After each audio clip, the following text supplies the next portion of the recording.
এবাৰ কবৰ খান্দি উদ্ধাৰ কৰা হৈছে যুৱকৰ মৃতদেহ। সেই যুৱকজনৰ সৈতে ভয়ংকৰ ঘটনা সংঘটিত হৈছিল।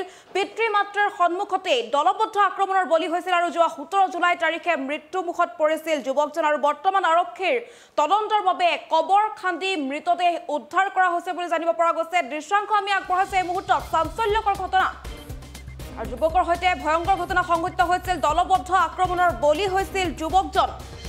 আৰু প্ৰশাসনে এতিয়া কবৰ খান্দি যুৱকজনৰ মৃতদেহ উদ্ধাৰ কৰিছে বুলি জানিব পৰা গৈছে। যোৰহাট জিলাৰ মৰিয়নীত চাঞ্চল্যকৰ ঘটনা সংঘটিত হৈছে। নাগিনীজান চাহ বাগিচাৰ বৰ লাইনৰ বিনোদ নায়ক নামৰ যুৱকজনৰ সৈতে ভয়ংকৰ কাণ্ড সংঘটিত হৈছিল।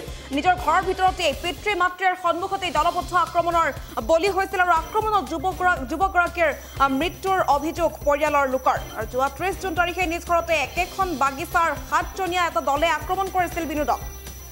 আৰু আক্ৰমণত গুৰুতৰভাৱে আহত হৈছিল বিনোদ নায়কৰ। পৰৱৰ্তী সময়ত 17 জুলাইত মৃত্যুক আঁকোৱালি ল'ব লগা হৈছে যুৱকজনে। আৰু বিনোদক হত্যাৰ অভিযোগত এতিয়া 7জন লোকৰ বিৰুদ্ধে দেবেৰাপাৰ আৰক্ষীক এজাহাৰ দাখিল কৰিছে পৰিয়ালে। আৰু মাতু বাগটি, কৰ্মতী গঞ্জু, চুনু কালাণ্ডি, বিশাল বাগটি, সাহিল কালাণ্ডি, টাৰ্জন কালাণ্ডি আৰু মজিব মাঝিৰ বিৰুদ্ধে এজাহাৰ দাখিল কৰা হৈছে। মৃত বিনোদ নায়কৰ পৰিয়ালে এজাহাৰ দাখিল কৰিছে বুলি জানিব পৰা গৈছে। দলবদ্ধ আক্ৰমণৰ বলি হৈ গুৰুতৰভাৱে আহত হৈছিল আৰু তাৰ পাছতেই যোৱা 17 জুলাই তাৰিখে মৃত্যুমুখত পৰিছে বিনোদ। আৰু তাৰ পাছতে এতিয়া চাঞ্চল্যকৰ পৰিস্থিতিৰ সৃষ্টি হৈছে। কবৰ খান্দি প্ৰশাসনে উদ্ধাৰ কৰিছে বিনোদৰ মৃতদেহ। আমি দৃশ্যাংশ আগবঢ়াই আছো এই মুহূৰ্তত।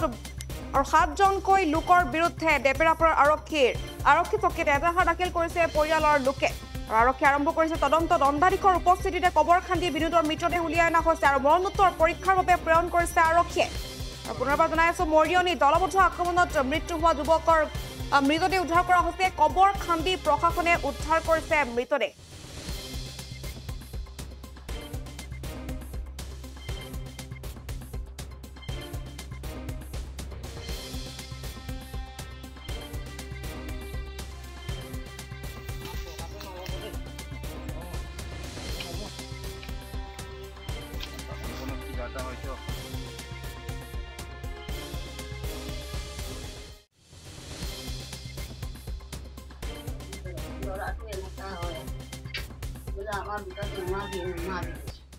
মাইকী মানুহটো ধৰি পেলাই ভিতৰত মাৰিলে মাইকী মানুহটো ধৰি পেলাই ছাতিত এনেকুৱা আনি পেলাই গিৰাই দিলে।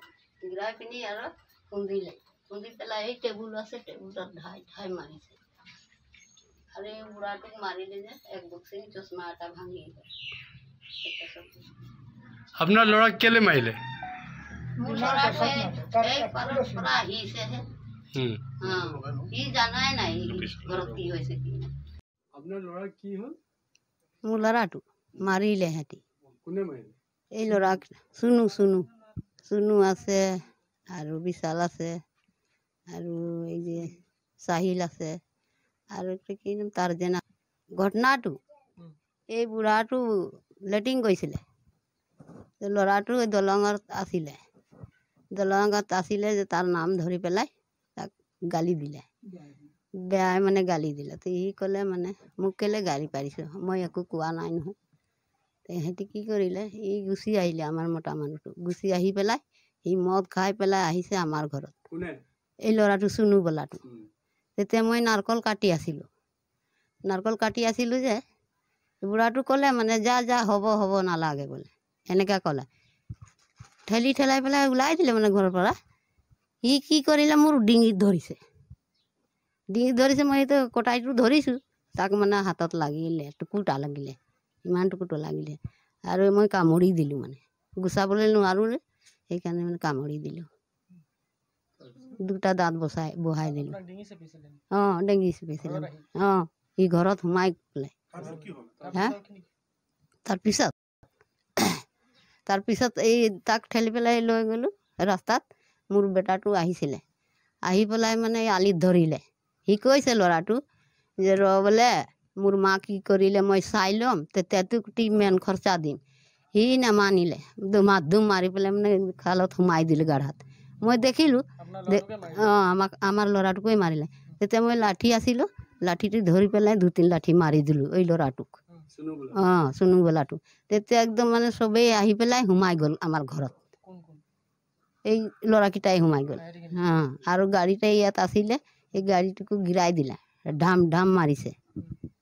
আৰু ভিতৰত এই ল'ৰাটোকে টেবুল চেবুল চব ভাঙি পেলাই একদম মানে চেচৰা ইমান মাৰিলে ল'ৰাটোকে আপোনালোকে পুলিচত কেলে নিদিলে পুলিচত মানে ইমান ৰাতি হৈ গ'ল সেইকাৰণে নাই যোৱা আমিতো বুঢ়া বুঢ়ী আমি কি কৰিম ল'ৰাটো এই তাৰ মৰা পালে মাৰিলে যিমান দিন ইমান দিনেই পৰি গ'লে ট্ৰিটমেণ্ট নাই কৰা কেলে নাই কৰা এনেই একো বেজি চেজি দিয়াইছিলোঁ অঁ সেইকাৰণে অঁ নহ'লে ভালেই আছিলে ল'ৰাটো এতিয়া আপোনালোকে পুলিচত কেতিয়া দিলে এই যে কালিয়ে দিয়া হৈছে আজি হা